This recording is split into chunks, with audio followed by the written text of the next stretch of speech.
Hey folks, what's going on? It's Matt with Heroic Tactics, and I am super excited because it is another week of gaming, a weekly update. I missed last week's weekly update, but I actually am going to get into that in a second, which is super kind of embarrassing, but, it's how it goes. It happens that way, it's something.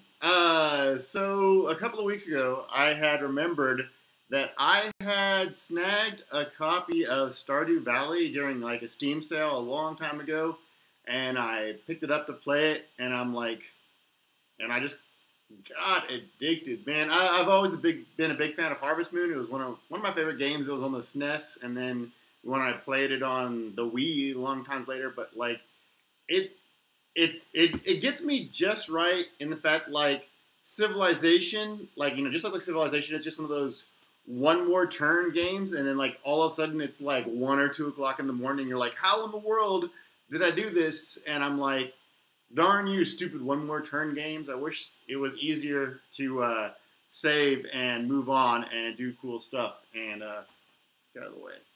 Awesome. But yeah, that's why I didn't do an update last week, even though there's all sorts of crazy stuff happening in terms of gaming last week. But let me pull up my notes, and so I can remember what I wanted to say. And some might say professional. No, don't give me the circle. Come on. Notes. There we go. Well, first of all, one of the biggest things that be happening in gaming was the release of the Legend of the Five Rings set. I was really excited. I've always been a fan of the IP. I collected the game. I may have played a couple times on a table, but I didn't actually go anywhere with it. So it was really exciting to be getting in on the reboot because Fantasy Flight's taking it over, and it's no longer a collectible game. It's a living card game, which means I couldn't go nutso on, like, I just couldn't go spend all this money, going nutso trying to collect everything, which I thought was a good thing. And I was really excited because I ordered from 2 stores in town because you got to support your local town scene. I ordered a core set from Dragon's Lair and 2 core sets from Mothership, and that I thought was it got a pretty good deal. You got to support your local scene. You buy your stuff. If you bought your stuff online, what you can do, play online. What's the point of having a physical medium if you can't play it anywhere? So it's just, yeah. Thursday night was the official launch party at Dragon's Lair.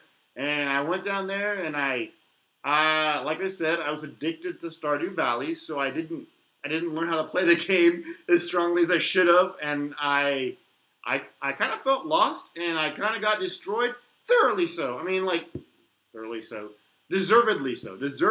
I got destroyed, and it was still fun.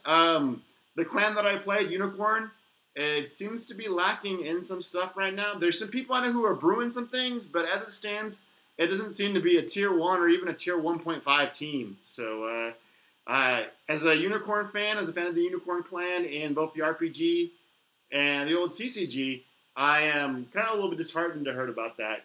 So I was like, well, forget this. I'm going to switch to one of my other favorite clans, the Crab. And I know that's a strong clan, so I was like, yeah, that'll be fun. That'll be really fun.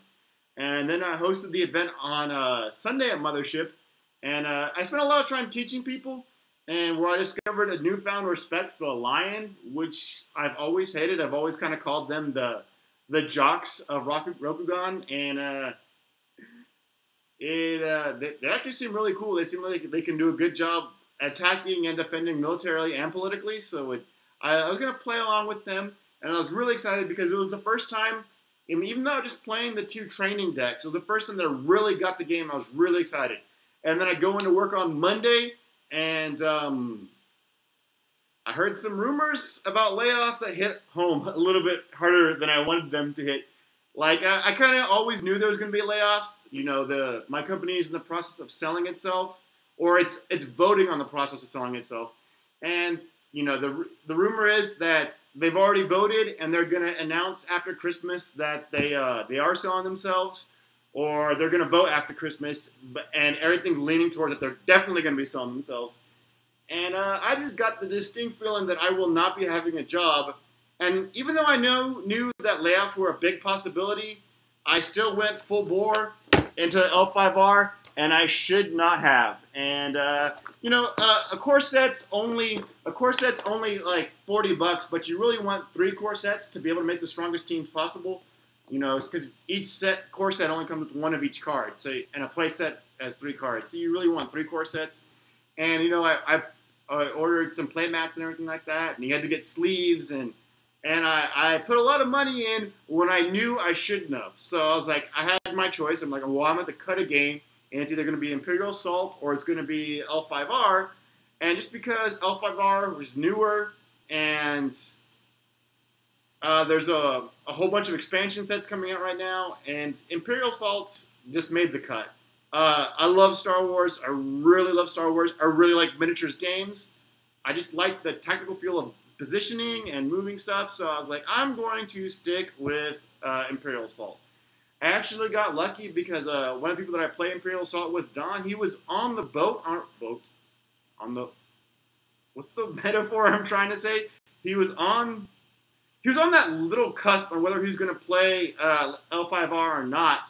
Like, he actually came to the launch party at Mothership, and I was like, hey, dude, do you want my core sets? He was like, yes. And we worked out a nice little price. Worked out a good price. And he's going to throw in some Alliance Rangers for me, which is cool because those things are beasts in Imperial Assault. So I'm like, thank you, Don. You are a godsend. I'll be able to recoup some of my costs, put a little cushion for when that eventual layoffs happen, which is never a bad thing. Having some ability to... No, I said cushion. What's the other word for cushion? Ability to absorb some drama is never a bad thing. And I guess the super big, bad transition. The biggest thing in Imperial Assault is that we just got brand new stuff, including Ahsoka, and the Heart of the Empire expansion. I guess the Heart of the Empire expansion is the big thing because it's got some cards that makes some previous figs playable, like Darth Vader. I'm really excited to use Vader. I'm really excited to use Ahsoka too. I had pre-ordered these from Mothership Books and Games. I'm going to pick up the other 2 packs from Nerdstock, where I normally play. Mothership is kind of like just my home gaming thing, and she doesn't typically carry Imperial Assault stuff anymore, so I had to pre-order it. It was really cool. I got a mat, too. Does that show up at all? I got the Jabba's Palace map. Ew. But, anyway, super excited because the newest expansion set, or the new abilities, is Ahsoka, Darth Maul, and the Emperor. And Darth Vader's new ability, Driven by Hatred, is really cool. But more importantly, it's -5 to his cost. So he goes from being a gross 18 points to a more manageable 13 points. It's really cool. I've always been playing around with Darth Vader with this ability, the Emperor, the Grand Inquisitor, and then Darth Maul brought it, because he's a mercenary, brought in with Temp Alliance, is 38 points. It's 56 points of health, but it's only 4 activations, and it's mostly melee, so it's going to get murdered, but it's something I have to play once just so I can go like, this is super rad. We got word yesterday, or 2 days ago, that the 4th quarter play kit in for Imperial Assault is. So I think we're running a tournament today, or at least some sort of event. I'll be running the same team that I ran last week, which I guess is my first ever official Imperial Assault team, or I ran 2 weeks ago. And that is Leia, Lando, C-3PO, and Gideon, which is pretty much a gimme if you're running any sort of Rebel tune. You're running C-3PO and Gideon. Jedi, Luke, and then 3 elite Rebel troopers. It's really the only team I've played, so it did okay for me. Nothing spectacular. I need to get better at my positioning. I mean, that's something that just takes a while to get. When I played HeroClix, it took me a while to really get in positioning, especially since essentially, if you're a HeroClix, if you're watching this because you followed HeroClix, you came to me because you're a former HeroClix player. Essentially, every figure has hypersonic, and I really got to get the grasp of that because I guess as a if you're not familiar with the game, each character has an activation where you get 2 actions. One of them can be an attack, the other ones can be like a movement. You can do some other interactions. You can do all sorts of special abilities and stuff like that. But a movement action works like this. You give them an action, and then you get movement points, and you can spend those movement points at any point during your activation. So you can move up 3 squares, take a shot, and then move a square back. So it's something that I need to get better at doing, or I need to do, period. I need to get better at doing, and it's so, yeah, I'll definitely be the little dog in this fight, and I will be stomped on. But still, it's fun because Fantasy Flight, one, they make really good games, but 2, their prizes. My favorite part about their prizes is that they're alt art cards or they're little plastic tokens. So it's cool stuff, but it's not anything that'll make you really mad if you don't have it. Like in HeroClix, every once in a while there'll be a prize that you need to own because it's super meta competitive, and you're like, oh, this is crazy. Or it'll be a figure that they just don't make a lot of, like the Dormammu. It's the mini Dormammu. They were, like if you wanted to play Dormammu, you needed to go get him because it was like the only legal one for the longest time. I believe he's got a new sculpt or a new giant one that came out in Thor, but I could be wrong. I kind of only half paid attention to the Thor set, and the only thing I really know about that Thor set is they finally made a Beta Ray Bill, but they made him a Chase, and I'm like, golly, you must really hate Beta Ray Bill fans. It's like it's a space horse that can be Thor, and WizKids is like, nobody wants him. Whatever, I totally want him. I don't even like Thor or the Thor universe, but I do want my space horse that can be Thor. But yeah, that is what I'm doing this weekend. I'm fixing to leave in a few minutes to go play Imperial Assault. Fixing to go trade my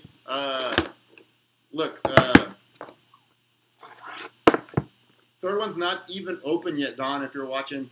So getting ready to go trade my Legend of the Five Rings. Like I said, super fun game. I like it. It's just that it didn't make the cut in terms of I cannot be playing multiple games, especially with this insured uncertainty that I have in my job right now. But gosh willing, things get straightened out. Get me a new job, or they actually say, hey, look, we straight up need you. Don't go away, or I'll be able to pick it up again because that'll be fun. I liked that I had played with a lot of people before in other games, especially from Fantasy Flight. Like, I noticed there was a bunch of Destiny players.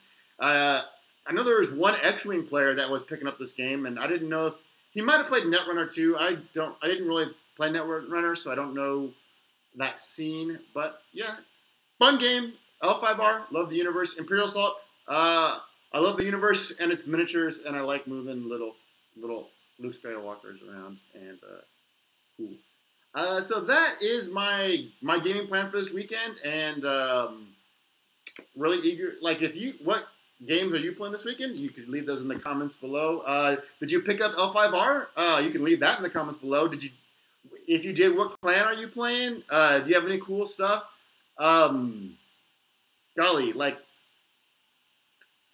there's some neat stuff going in L5R. Every time. Because I didn't actually quit any of the groups that I had followed, and every time I see, like, a new list of what's top-tier decks, and Crane stays up there, but then I saw things flying back and forth, like Dragon would pop up and then pop down, and Scorpion would pop up and then pop down, and I was talking to a guy yesterday, Josh, I just met him, about his Phoenix team, and it is pretty darn cool. So if you're getting into the competitive L5R, the thing's wide open. Unless you're Unicorn, then your team's gonna suck. Yeah. But yeah, so if you're getting into L5R, leave your comments below. If you got Imperial Assault at all, and you can't wait, and you opened it already, I'm gonna be doing some unboxings later on this week. If you open it already and you have some cool stuff, because like I love my melee Jedis. I've got the distinct feeling. If I bust her open, run her and Luke and Obi-Wan and then maybe some troopers and stuff like that. She's just gonna get shot to pieces. But you gotta do it because she's Ahsoka. I kind of watched Clone Wars. I kind of caught the tail end of it.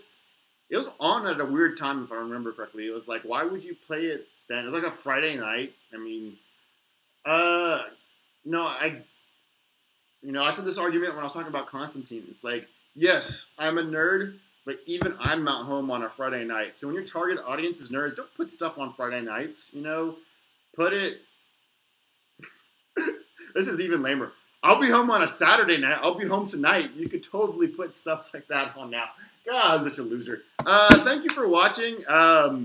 This has been my weekly gaming update. I'll be doing some more.